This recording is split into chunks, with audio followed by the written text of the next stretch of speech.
प्रभू, आपले आराध्य दैवत आणि आपल्या आशीर्वादाने समुद्रावर संयोजन सेतूच्या निर्माणाचे कार्य यशस्वीपणे पार पडले।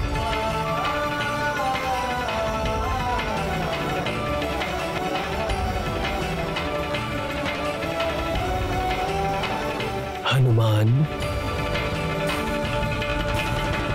ह्या यशावर तुम्ही सर्वजण पात्र आहात।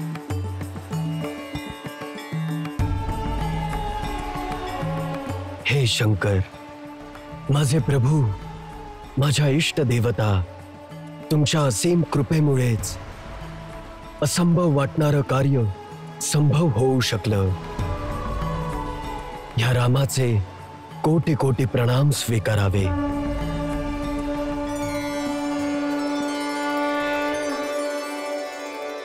हे भोलेनाथ, माझी एक विनंती स्वीकारावी।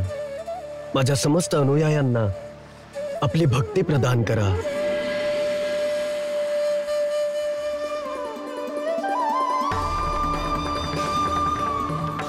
आणि जर आपल्या भक्तीशी विमुख होऊन माझ्याकडे आले तर त्यास माझ्या सेवेचे फळ प्राप्त होऊ नये।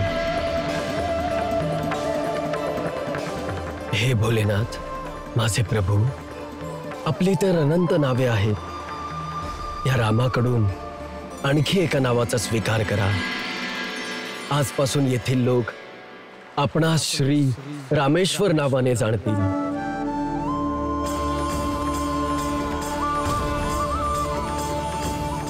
ओम श्री रामेश्वर महादेवाय नमः। ओम श्री रामेश्वर महादेवाय नमः। प्रभू, रामेश्वर नावाची व्याख्या करण्याची कृपा करावी। हनुमान, रामाचे ईश्वर आहेत ते रामेश्वर आहेत।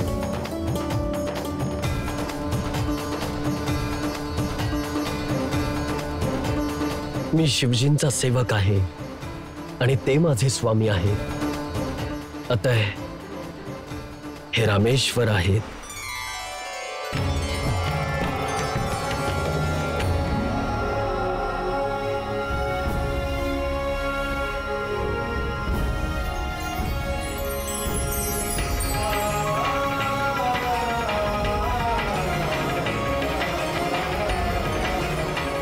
जय महादेव।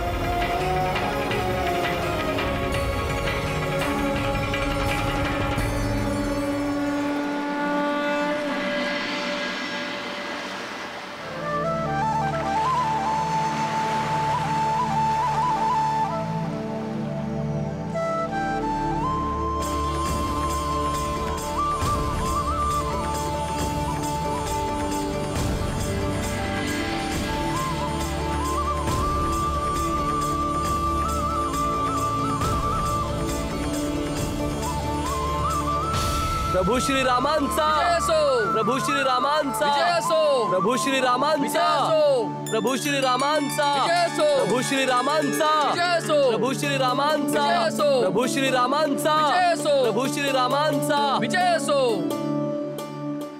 महाराज सुग्रीव आणि समस्त वानर वीरांनो, नल नीलचे शिल्प कौशल्य आणि आपल्या अद्भुत साहस आणि सहयोगाने 5च दिवसात हे असंभव कार्य संभव झाले। आजपर्यंत या पृथ्वीवर इतक्या विशाल पुलाचे निर्माण झाले नाही। या विशाल सेतूला उभारून आपण सगळ्यांनी अदम्य साहसाचे अपूर्व उदाहरण समस्त विश्वासमोर ठेवले आहे।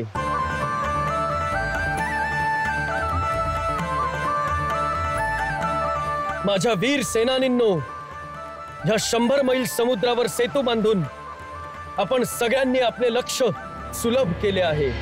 जी विजयश्री आपल्यापासून 400 मैल दूर होती, ती आज केवळ 4 हात दूर राहिली आहे। सागरावर निर्मित सेतू आपले आवाहन करत आहे की हे बलिदानी वीरांनो, या आणि या सेतूचा वापर करून पुढे जा आणि या विश्वातून अधर्म, अनीती आणि अनाचाराचा अंत करा। माता चंडी भवानीचे स्मरण करून आणि महादेवांच्या जयघोषाने आताताईंचा पडाव करून या सेतूला पार करा। जय भोलेनाथ, जय भोलेनाथ, जय भोलेनाथ, जय भोलेनाथ। बम बम भोले, हर हर महादेव, हर हर महादेव, हर हर महादेव, हर हर महादेव। प्रभू, या सेतूवर सर्वप्रथम आपले चरण लागले पाहिजे। आम्हा सर्वांची हीच इच्छा आहे।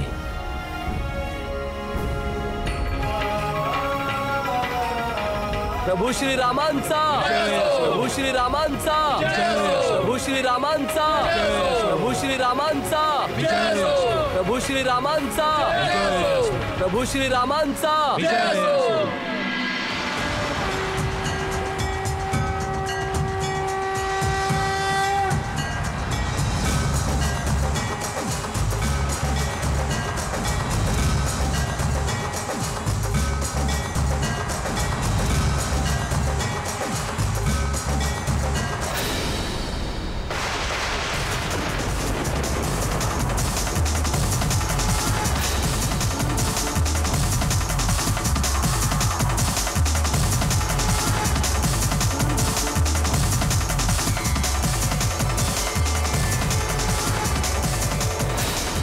प्रभू श्री रामांचा, प्रभू श्री रामांचा।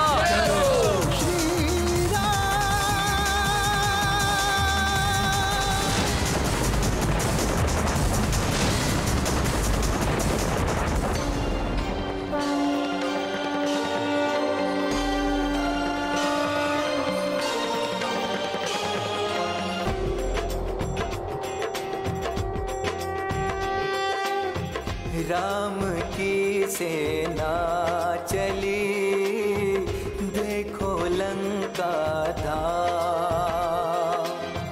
रावण के अभिमान का होगा काम तमाम। सेतु पर प्रथम चरण, सेतु पर प्रथम चरण, देखो धरते राम की सेना चली, देखो लंका धाम।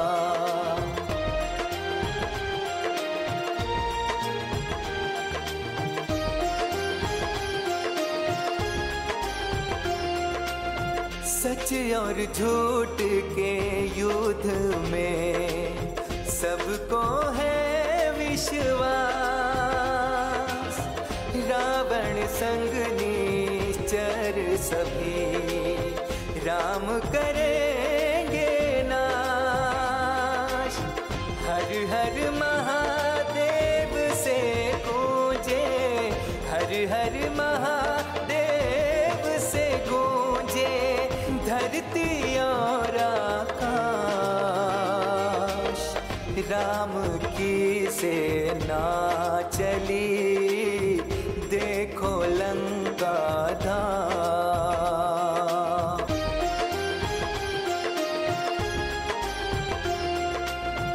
प्राणों की चिंता तजे वीर सभी बलवान। अंगद और सुग्रीव संग नल और नील महान। धर्म ध्वजा लहरा रहे, धर्म ध्वजा लहरा रहे, पवन पुत्र हनुमान। राम की सेना चली, देखो लंका धाम। रावण के अभिमान का होगा काम तमाम। नाही, आम्हाला विश्वास नाही, हे शक्य नाही। जेव्हापासून सृष्टीची रचना झाली आहे, सागराला कोणीच बांधू शकलं नाही। अशक्य आहे हे. असंभव संभव झाले आहे महाराज. तेही केवळ 5 दिवसात. त्यांनी सागरावर सेतू बांधला आहे.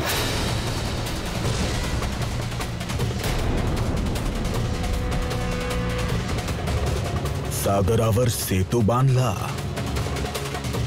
सागरावर सेतू बांधला. सेतू बांधला.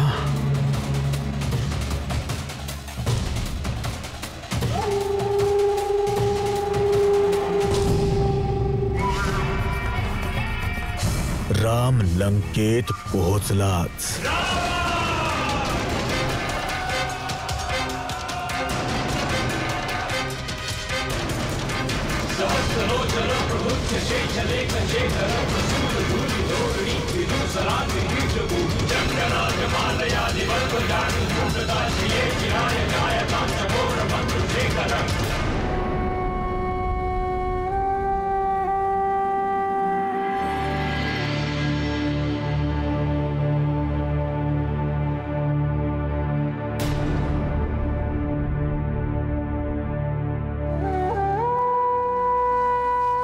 माते, कुणास ठाऊक का, पण आमचे मन आज खूप प्रसन्न आहे.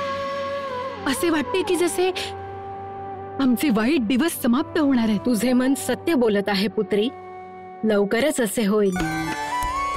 समुद्रावर बनवलेल्या सेतूवरून प्रभू श्रीराम लंकेच्या दिशेने निघाले आहे. काय?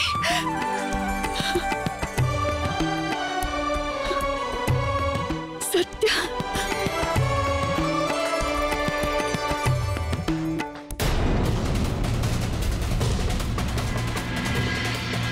महाराज लंकेशांचा विजय असो. महाराज, राम आणि त्याच्या विशाल सैन्याने अर्धा सेतू पार केला आहे.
सुंदर.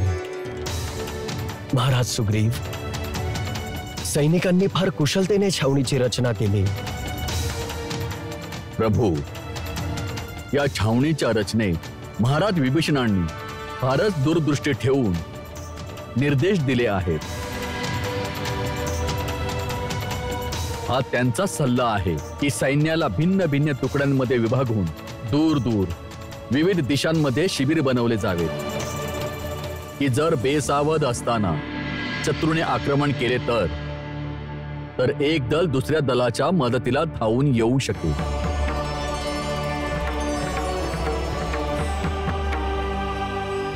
प्रभू, संपूर्ण सैन्य छावणीच्या मधोमध आपल्या देखरेखीसाठी पर्णकुटी तयार करण्यात आली आहे, ज्यामुळे आपण सगळ्यांच्या संपर्कात राहू शकाल.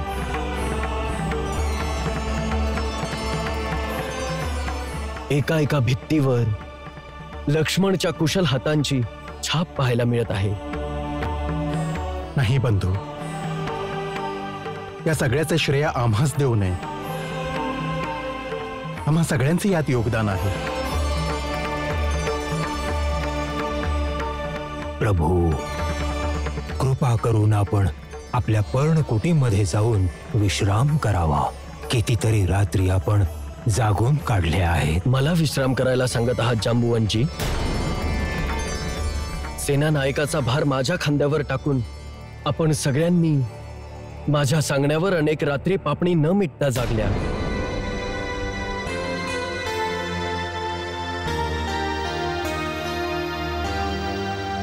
बंधू,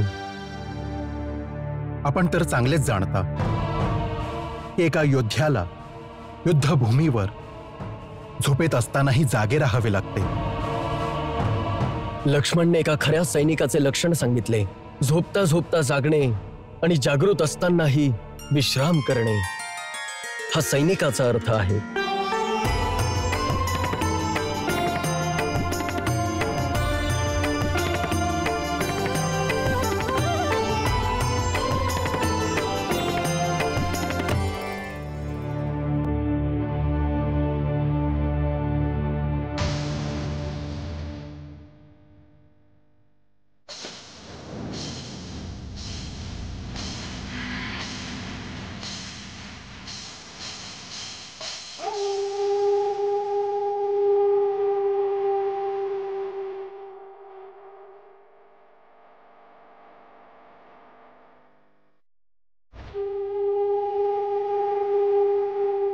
काय झाले स्वामी?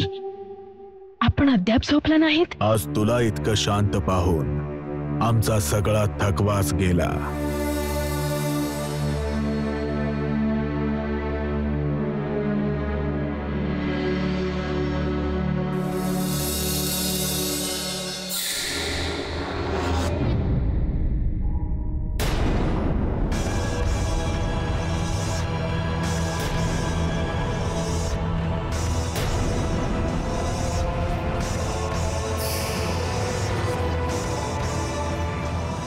हे काय आहे? हे काय चमकते आहे? असे वाटते चमकत्या चंद्रामध्ये आज विशेष चमक आहे. प्रभू, आपले दर्शन झाल्याने असे वाटते चंद्र अधिक चमकतोय. परंतु चंद्रमा चमकत असताना ही थांबत थांबत ही वीज का तुटते आहे? हे कसे संभव आहे? मेघ नसताना वीज कशी चमकू शकते, तेही दक्षिण दिशेने? अवश्य यात काही भेद आहे.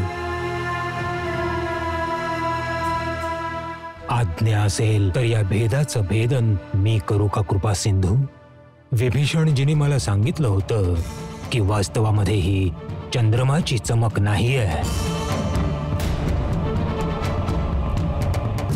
आणि ही चमक विजेचीही नाही. तर मग हे काय आहे? त्रिकुट पर्वतावर लंकेशांचं विलास भवन आहे. त्याच्याच खुल्या प्रांगणामध्ये रावण संगीत आणि नृत्याची सभा करून अमोघ प्रमोदामध्ये मग्न आहे. तिथेच बसलेल्या राणी मंदोदरीच्या कानातील कर्णफूल हल्ल्याने चंद्रमा चमकल्याचा भ्रम निर्माण होत आहे.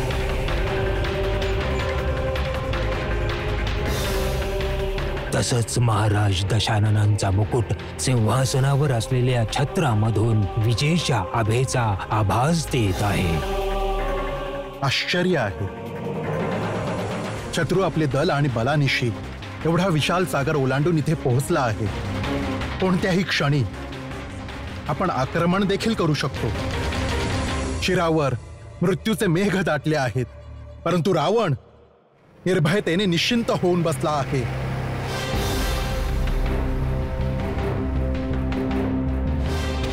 वीरवर लक्ष्मण,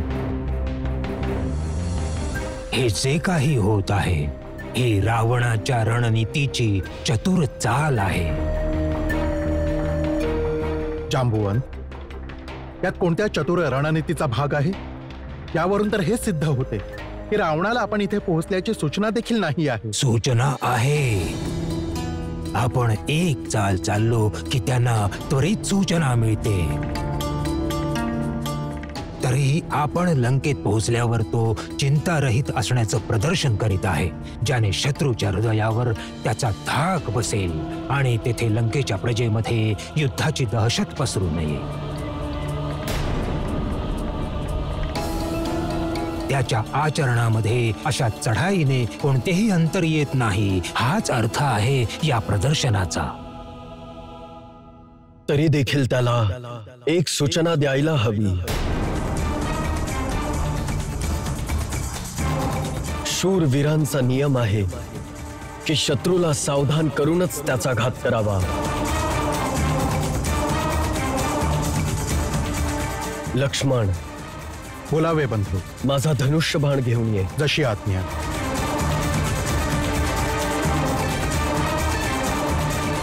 प्रभू, धनुष्यबाणाचे काय करणार रघुकुल शिरोमणी? काही नाही. रावणाला सावध करेन. केवळ एवढेच सांगेन की मी लंकेत पोहोचलो आहे.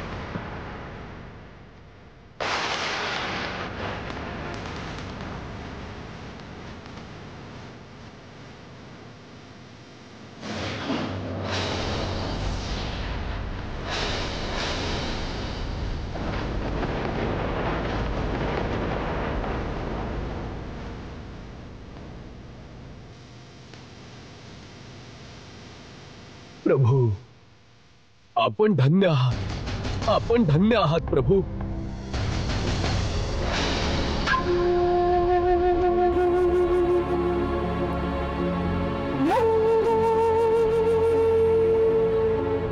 स्वामी, हा बाण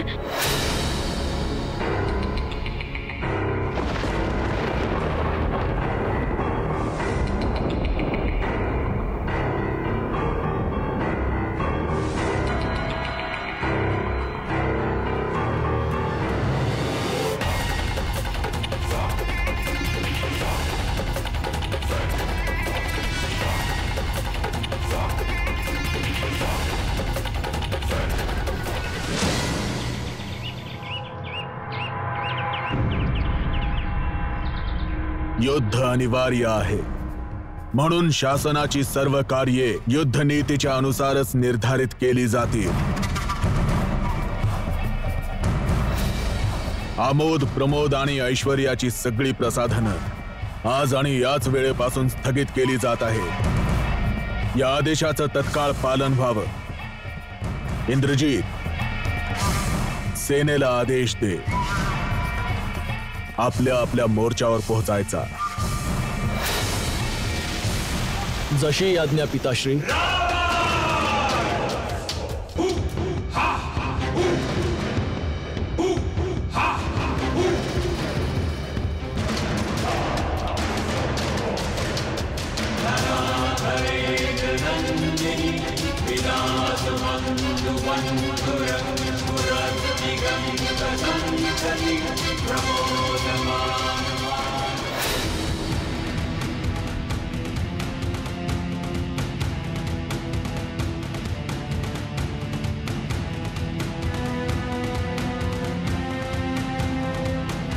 प्रभू श्री रामांचा, प्रभू श्री रामांचा, प्रभू श्री रामांचा, प्रभू श्री रामांचा, प्रभू श्री रामांचा, प्रभू श्री रामांचा, प्रभू श्री रामांचा, प्रभू श्री रामांचा, प्रभू श्री रामांचा, प्रभू श्री रामांचा, प्रभू श्री रामांचा, प्रभू श्री रामांचा, प्रभू श्री रामांचा, प्रभू श्री रामांचा, प्रभू श्री रामांचा, प्रभू श्री रामांचा. प्रणाम प्रभू. आयुष्मान. प्रभू, सैन्याचे विविध दल आपापल्या निश्चित स्थानावर तैनात आहेत. आपले युद्धपती आणि सेनापती त्यांना नेमून दिलेल्या मोर्चावर आपल्या आज्ञेची प्रतीक्षा करत आहे.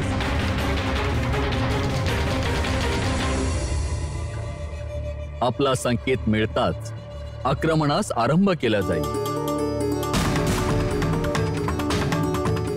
आता आपण हे निश्चित करा प्रभू की आक्रमण कोणत्या दिशेने करावे. माझ्या मनात एक विचार आहे महाराज सुग्रीव. आक्रमणाआधी रावणाला एक अंतिम संधी द्यायला हवी.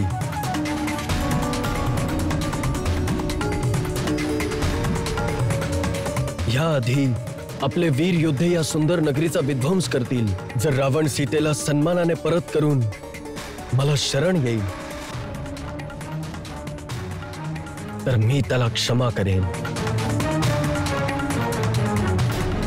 त्याच क्षमा कराल ज्याने जगदंबे सारख्या पूज्य सीतावहिनीचे हरण केले होते?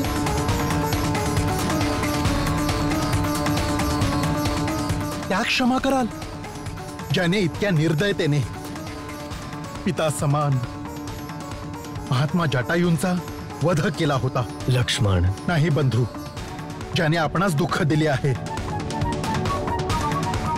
आम्ही त्यास क्षमा करू शकत नाही. लक्ष्मण, शास्त्र सांगते सामर्थ्यवानाने कधी क्षमेचा गुण विसरता कामा नये.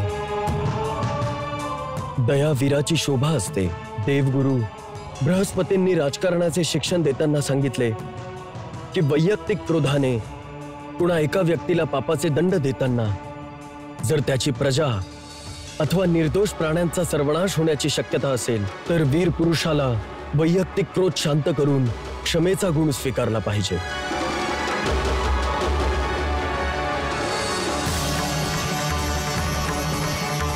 आणि आपल्या शत्रूला त्याच्या पापांचे प्रायश्चित्त करण्याची संधी दिली पाहिजे.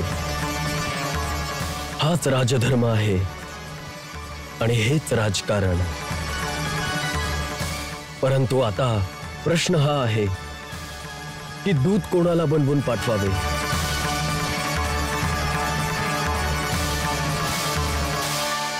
कारण दूत असा असला पाहिजे जो परम बुद्धिमान असेल. परम बुद्धिमानासोबतच परमवीरही असावा. कारण असा शत्रू छळही करू शकतो. बंधू,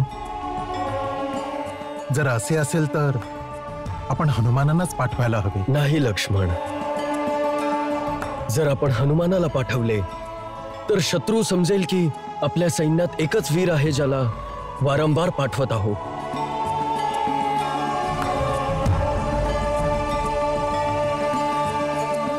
प्रभू, माझ्या मते आपण युवराज अंगदला पाठवावे. हो, या विचाराशी मी सहमत आहे. अंगद, तू युवराज आहेस. तुला हे कार्य स्वीकार आहे? प्रभू, इतके विद्वान, इतके ज्ञानवंत असतानाही आपण मला या योग्य समजलं. मी तर धन्य झालो. आपण माझा गौरव केलात प्रभू. कृपा निधान. युवराज अंगद, दूताचे मोठे दायित्व असते. शत्रूला भर सभेत स्वामींचा संदेश ऐकवणे, त्याला आपल्या संदेशाशी सहमत करणे, शत्रूच्या समोर आपल्या स्वामीच्या शक्तीचे अशा प्रकारे वर्णन करणे की स्वामींचा सन्मानही वाढेल आणि शत्रूला त्याचा निरादरही वाटणार नाही. आत्मसंयम दूताचा मोठा गुण आहे अंगद. प्रभू, आपण ज्यावर हात ठेवता तो दृष्टही विवेक, गुण आणि ज्ञानाची खाण होतो. कृपा निधान. युवराज अंगद, तू काय उद्दिष्ट घेऊन जात आहेस हे व्यवस्थित जाणून घे. रावण सीतेला सन्मानाने परतवेन, रक्तपात आणि संहाराची स्थिती येऊ नये हेच आपले उद्दिष्ट आहे.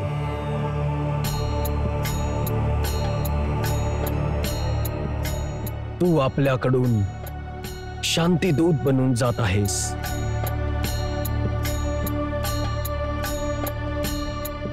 आपण मला आशीर्वाद द्यावा रघुनाथजी की मी विजयी होऊन आपल्या चरणांशी परतेन. युवराज अंगद, दूताचे आणखी एक कर्तव्य असते. शत्रू समोर आपल्या दलाची शक्ती आणि आपल्या सैन्याच्या बळाचे ह्या चतुराईने वर्णन करावे की शत्रू अंतरंगातून हादरेल. ज्या अतूट विश्वासाने आपण ही जबाबदारी माझ्यावर सोपवत आहात, मी त्याला सार्थ ठरेन असा मला आशीर्वाद द्या प्रभू. विजयी भव. महाराज, मला आज्ञा द्यावी. जा अंगद, यशस्वी होऊन ये. जांबुवंतजी, आशीर्वाद द्या. यशस्वी भव.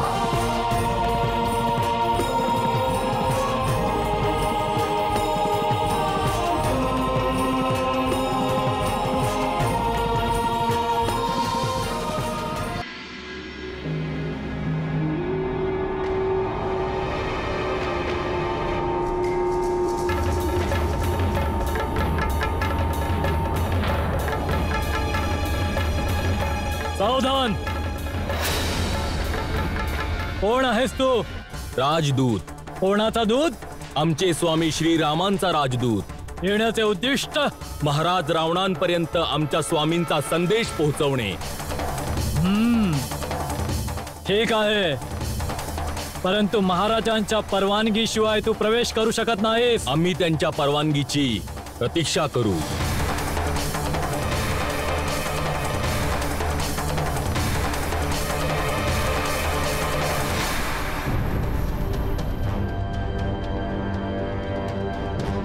लंकेश्वरांचा विजय असो. बोल. महाराज, शत्रूचा एक दूत आला आहे.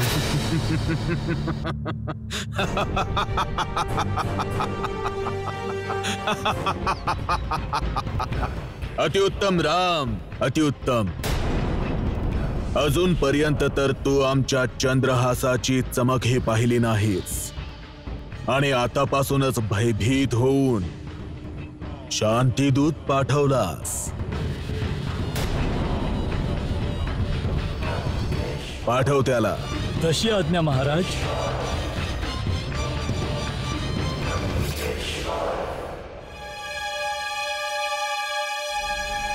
वानर, तर तू महाराजांना भेटू इच्छितोस तर आपल्या सैन्याला माघारी जायला सांग. त्या पश्चातच हे द्वार उघडले जातील. आणि दूतांना शस्त्राची आवश्यकता नसते. आपली गदा इथेच सोडून दे.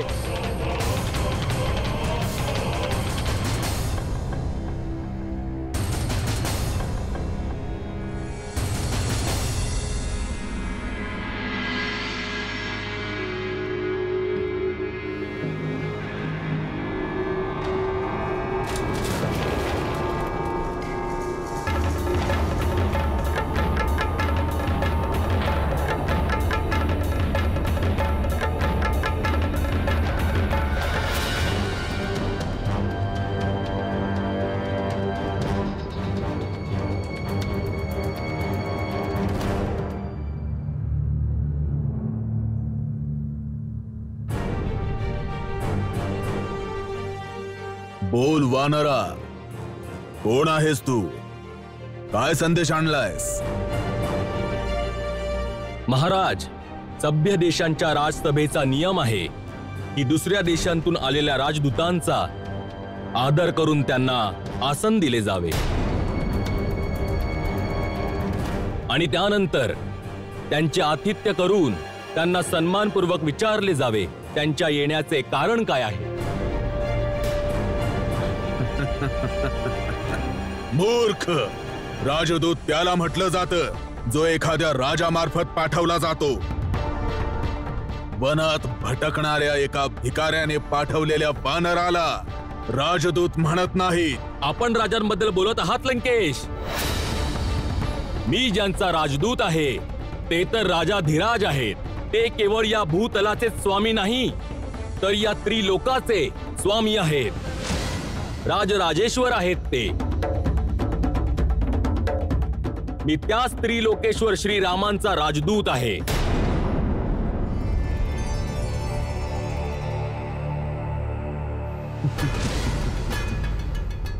कोण आहे तो? हरी आहे? ब्रह्मा आहे? तो आहे कोण? तुझ्या त्या रामाची वास्तविकता फक्त एवढी आहे की तो एक वनवासी आहे, वनात भटकणारा भिकारी आहे, ज्याला त्याच्या राज्यातून काढून टाकण्यात आला आहे. बोल, त्या भिकाऱ्याने आमच्यासाठी काय संदेश पाठवला आहे? महाराज रावण, आपण माझे स्वामी राजराजेश्वर श्रीरामांचा अपमान केला आहे. नियमानुसार आम्हाला या सभेतून आता या क्षणी निघून गेले पाहिजे. परंतु मी जो संदेश आणला आहे तो अत्यंत महत्त्वपूर्ण आहे, ज्यावर लंका निवासी तथा संपूर्ण राक्षस जातीचे जीवन आणि मरण निर्भर आहे. आम्ही या सभेत स्वतःचं एक राजचित्त स्थान निर्माण करू, ज्याच्यावर आम्ही बसून आमच्या राजाचा संदेश आपल्यापर्यंत पोहोचवू शकू.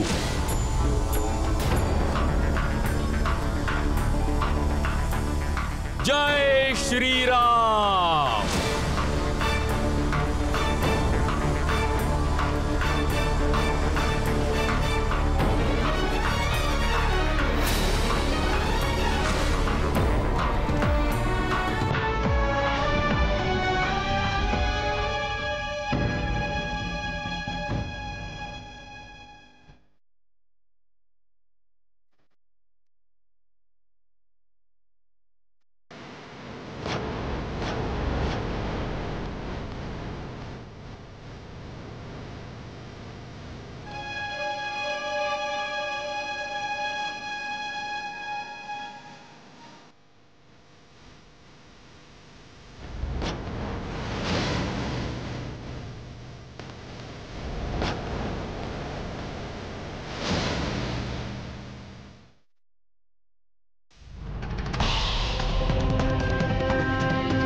हे दशानन, आपण आमच्या येण्याचे कारण ऐका.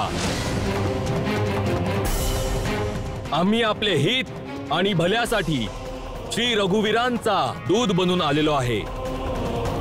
महाराज, आमचे पिता आपले मित्र होते, त्यामुळे आम्ही आपणास योग्य सल्ला देण्यास आलो आहोत. आपलं कुळ उत्तम आहे. आपण पुलिस्थ ऋषींचे पुत्र आहात. आपण शिव आणि ब्रह्मदेवांना प्रसन्न करून त्यांच्याकडून कित्येक वरदान प्राप्त केले आहे आणि त्याच शक्तींमुळे आपण समस्त लोकपालांनाही जिंकून घेतले आहे. परंतु मग आपण त्या संगदोष कुंतींमुळे त्याच शक्तींचा दुरुपयोग करून ऋषी, देवता, गंधर्व, नाग, यक्ष आणि राजांचा अक्षम्य अपराध केला आहे. त्याच राजमताने अंध होऊन आपण जगज्जननी माता सीतेचे हरण केले. जेव्हा पाप कर्म या तऱ्हेने आपल्या पराकाष्ठेवर पोहोचतात तेव्हा दिव्य शक्तींना पापाचा नाश करावाच लागतो. आम्ही आपल्या हिताकरिता हाच परामर्श देण्यास आलो आहोत की हाच एक असा क्षण आहे, जर आपण इच्छिले तर श्रीराम यांच्या चरणांशी जाऊन त्यांची क्षमा मागावी. श्रीरामांचा हा प्रण आहे की निर्मळ मनाने शरण येणाऱ्यांचे ते दोष पाहत नाहीत. ज्याने शरण येऊन सांगितले की प्रभू आमचे रक्षण करा, तर ते त्यांना अभय प्रदान करतात. त्यांच्या बाणांमध्ये तिन्ही लोकांना एकत्र भस्म करण्याची शक्ती असूनही ते एका खऱ्या वीराप्रमाणे दया करणे सोडत नाहीत. म्हणून काय म्हणालास तू? तुझ्या पित्याशी आमची मित्रता होती. कोण आहेस तू? आपल्या कुळाचा परिचय दे. महाराज, आम्ही देवराज इंद्रांचे औरस पुत्र महाराज वालींचा पुत्र आहे. माझे नाव अंगद आहे.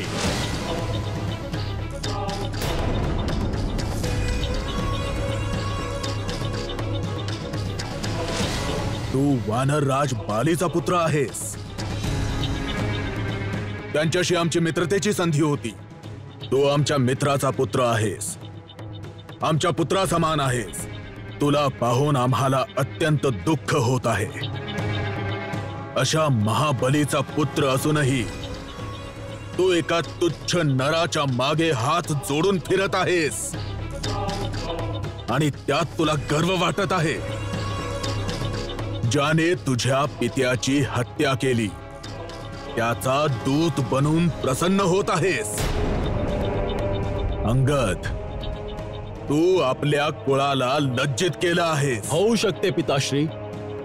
वालीच्या वधानंतर सुग्रीवच्या भयाने कोणी अंगदची साथ दिली नसेल आणि हा असहाय्य होऊन आपले काका आणि पितृहत्याऱ्याची सेवा करण्यासाठी विवश झाला असेल.